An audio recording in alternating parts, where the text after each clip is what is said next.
When I was 15 and I started my very first quote-unquote real job after being a paperboy, one of the first things I was taught by management has stuck with me to this day. As the story was told, the morning maintenance/cleaning person at a competing restaurant chain was found deceased in a tiny storage closet when staff arrived a few hours later after he started work alone in the morning earlier that day. The investigation into his death revealed that he was mixing an industrial grease cutter with chlorine bleach, preparing to mop the floors. The mixture had basically created mustard gas, ending his life before he even realized there was a danger. This is not an isolated incident.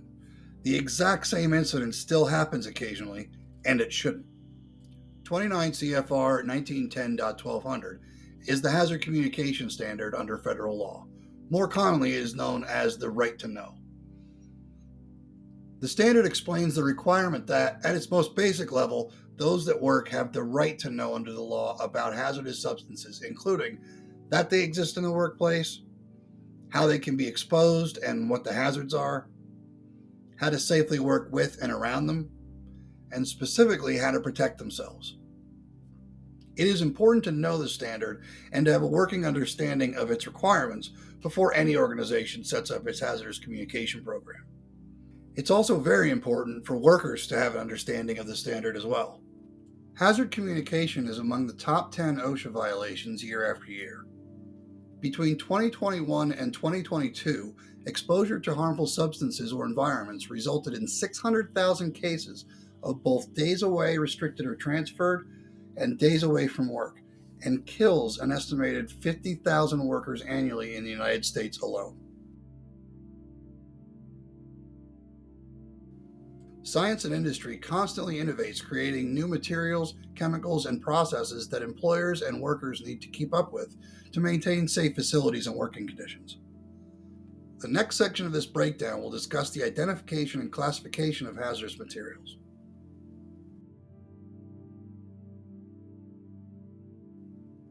Hazardous chemicals are substances that can pose a physical or health risk.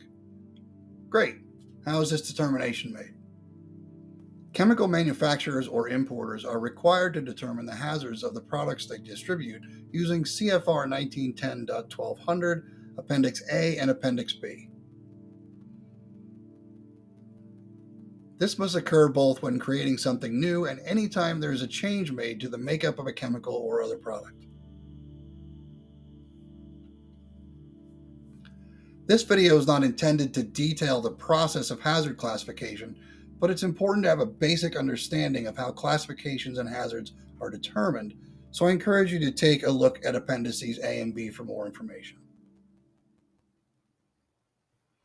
Once these determinations are completed, the next and most ubiquitous tool in hazard communication, the safety data sheet, can be authored.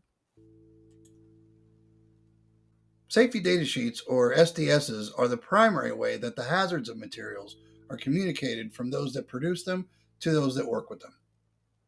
Before we go too far down this path, though, it's important to make a quick note. For the majority of the existence of the Hazardous Communication Standard, the Material Safety Data Sheet, or MSDS, was the expected format. Due to a number of challenges with that format, the United States adopted the SDS, aligning with the globally harmonized system of classifying and communicating the hazards of chemicals. Among other things, GHS standardized much of the methodology, terminology, labeling, and formatting of chemical hazards all over the world, effectively eliminating confusion based on individual country or regional standards. The most obvious manifestation of this move is the humble SDS sheet. To save time in this video, I'll lay out the sections of an SDS and go over them in detail in another dedicated video.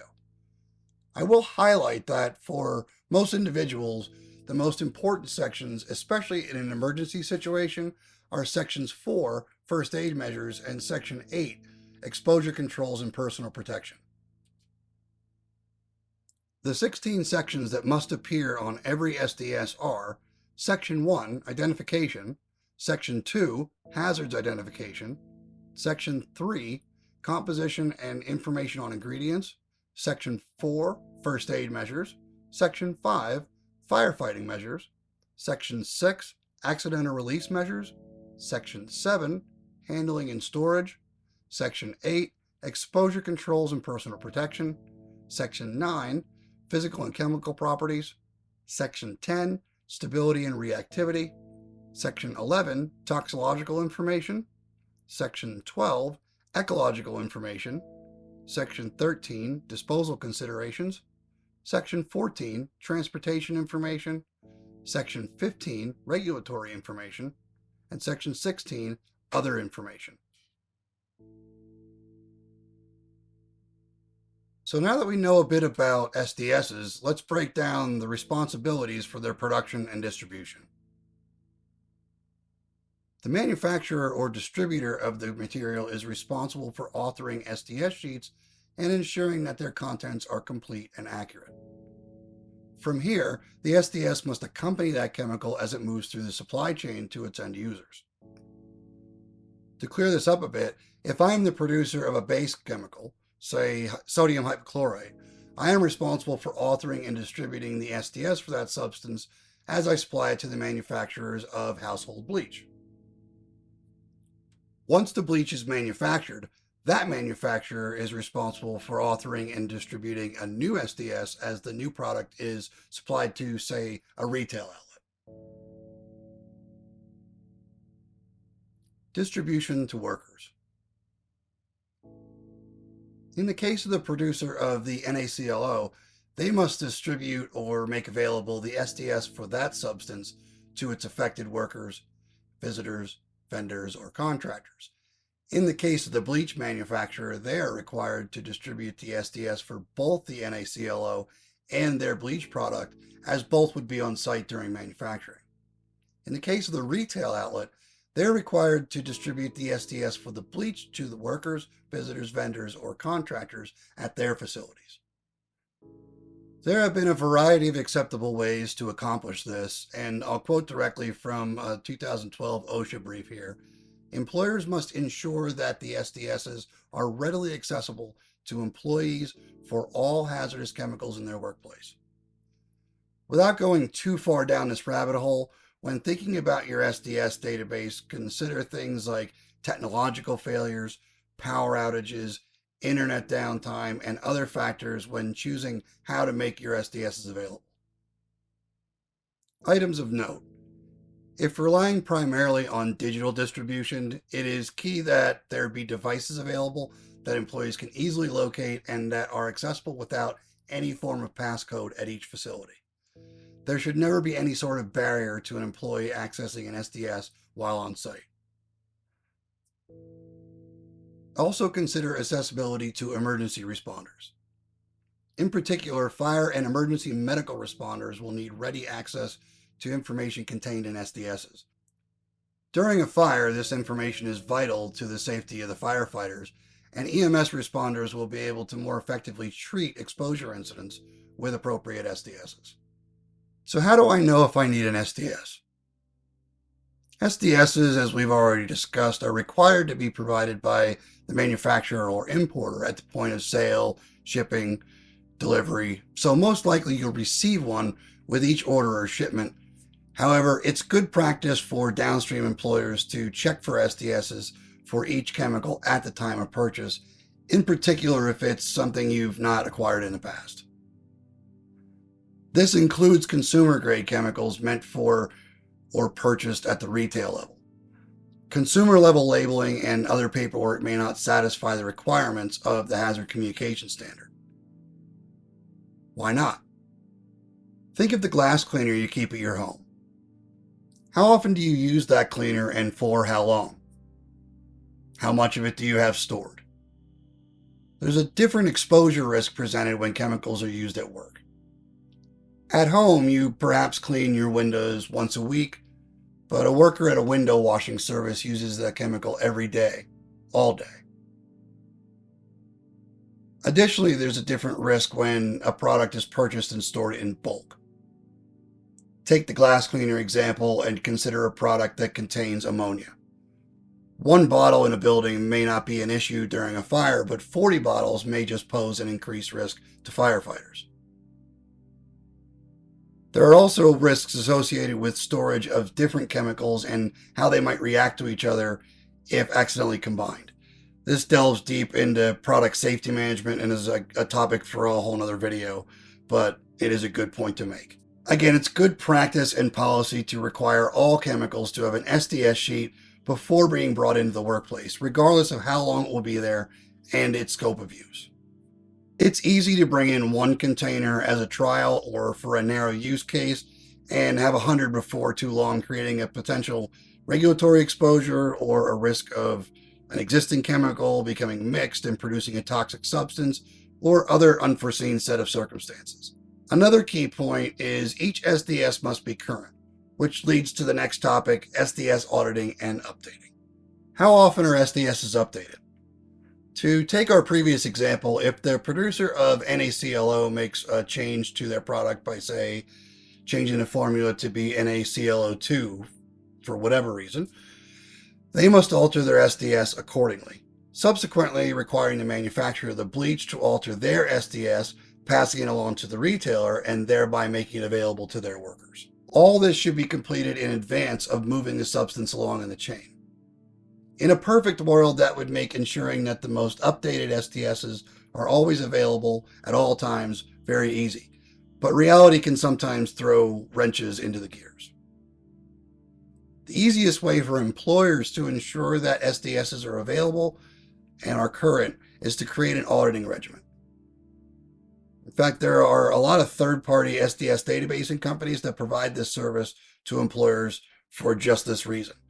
But however it's accomplished, best practice is to audit the contents of an SDS database at least annually, but a more frequent periodicity may be prudent depending on the specifics of the organization. For instance, the bleach manufacturer may make many products that are comprised of a lot of different chemicals, and they may want to audit monthly to cut down on potential issues more frequently than once a year.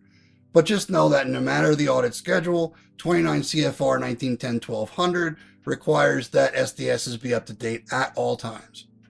If it's on site, the SDS must be current and easily accessible. So are there any requirements for training employees in all of this? Absolutely. I'll begin with the most basic quote from the standard. 1910.1200 H1. Employers shall provide employees with effective information and training on hazardous chemicals in their work area at the time of their initial assignment and whenever a new chemical hazard the employee have not previously been trained about is introduced into their work area.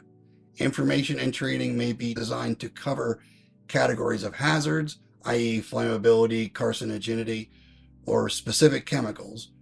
Chemical-specific information must always be available through labels and safety data sheets. There are more specific requirements listed throughout the full standard, but this is the most basic criteria for training. The training must consist of the requirements of 29 CFR 1910-1200, even if certain sections don't apply or seem to apply, the employer's written HAZCOM program, where in the operation hazardous substances are used, stored, or located, how to access SDSs, detection methods for accidental release, how to recognize them and what to do, the specific hazards of every substance, personal protection methods and requirements, how hazardous substances are labeled at all points of the operation, shipping, receiving, point of use, etc. The regimen of these training requirements is baked right in, but has some nuance. We'll start with a worker brand new to the facility. Before they are assigned work, or work in an area potentially affected by a hazardous substance, training in these areas must occur. Logistically, a good time to complete this requirement is as part of the onboarding process.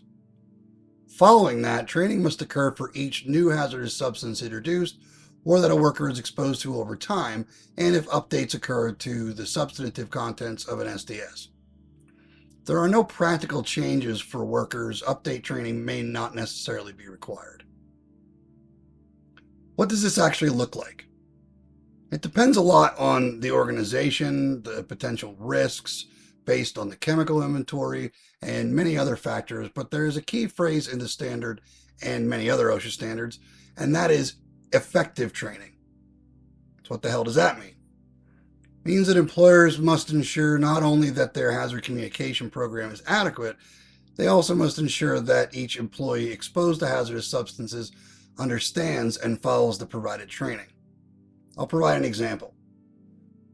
Let's take an employer that provides residential cleaning service and completes HAZCOM training with a new employee that is thorough and even includes a comprehensive test at the end, and the employee gets 100% on that test. The employee has been on the job 2 months and one day gets a caustic tile cleaner in their eye while at a job site due to not following the PPE requirements of chemically protective goggles. Would the training be considered effective? That's a hugely speculative question given this example, but I'll make this point. It's up to the employer to ensure that the training is effective, not the employee. So without an adequate follow-up and oversight, the training's effectiveness cannot really be determined. I say that to say this. Evaluation of the effectiveness of safety training is a continuous exercise, and assuming that employees are following, in this case, hazard communication training, and PPE requirements simply because they attended training is arguably inadequate on the part of the employer. I'll look forward to a constructive debate on this point in the comments for sure. So who needs to be trained in hazard communication? Well, the short answer is everyone to a degree. This is open to some debate as well, but in my experience, there's rarely a worker from the 2-week HVAC contractor fixing the heating system to C-suite executives that doesn't come in contact with the standard in some way. Anyone that enters a facility is subject to the same potential hazardous substances, regardless of status, and I can't think of a facility that doesn't have some hazardous substance risks, even office buildings. Perhaps the training doesn't need to be as detailed for these folks as it would be for the workers that actually handle the chemicals, so it can be tailored a bit, but if there is no training and there is an exposure incident, the absence will certainly be an issue. You're gonna have a bad time. A best practice is to make basic HAZCOM training part of an overall safety onboarding for all employees to ensure that there is a baseline understanding of the employer's program and 29 CFR 1910-1200 in general. More robust training can be reserved for those with higher degrees of risk exposure. So has this video been HAZCOM training? Partially, yes. This video has covered many of the main topics required, and so do off-the-shelf training programs that are available for purchase, but there will always be employer-specific items that must be tailored for the organization, facility, and in most cases the tasks being performed that generalized training will not satisfy. Keep this last point in mind when designing a hazardous communication training program. I'll leave this topic for now with these last thoughts. HAZCOM is a very core standard in my opinion. There are so many other standards that overlap with HAZCOM and that are dependent on HAZCOM that to overlook it or underestimate its importance or severity is a disservice to an organization and to those that work for it. I hope you found this helpful and it gave you a better understanding of how to begin crafting your hazardous communication program. If you could take a moment to like and subscribe, it would really help out such a small channel reach the right places. And remember, life is risk. Manage it well. I wanted to keep the bulk of this video succinct, but an explanation of GHS pictograms is just too important to omit. Hazardous chemical labeling is its own special kind of confusing at times, but I wanted to highlight the GHS system of labeling. For the average worker and workspace, these labels are, in my opinion, the clearest for workers to understand and the easiest for employers to implement. The 5 sections are easy to fill out with the use of the chemicals SDSs and can be adapted to most types of containers without too much trouble. Additionally, the pictograms used by GHS are by definition global and offer the broadest comprehension even where there are language barriers. Thanks again for watching.